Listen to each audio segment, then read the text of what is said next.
Red right return does not mean returning home. The actual definition is from seaward, clockwise around the United States, and east to west in the Great Lakes. So from seaward is larger water body to smaller water body. So that means, let's say you're on the Atlantic coast. You're coming in from the Atlantic Ocean into the intracoastal.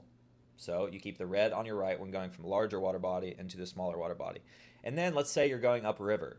So that smaller water body earlier was the intracoastal waterway, but the next smallest waterway is that small river. Okay, so larger, you got to think big picture. Atlantic Ocean, intracoastal waterway or bay or whatever, and then you get into a smaller river and so on and so forth. Okay, so from larger to smaller is returning.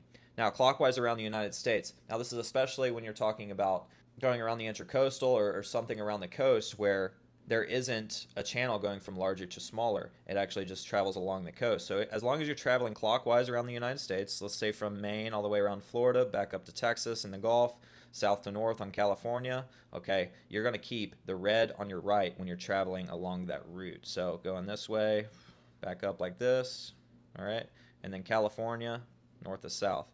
Now, in the Great Lakes, it's a little bit different because it's east to west in Great Lakes. So in this case, we have, let's say, Michigan there. I don't know if I drew it backwards or what. I don't live in the Great Lakes.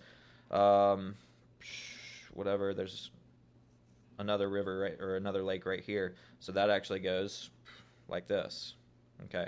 So east to west in Great Lakes. So from seaward, larger to smaller. Clockwise around the U.S., from northeast all the way around the Gulf, south to north in California, and east to west in the Great Lakes.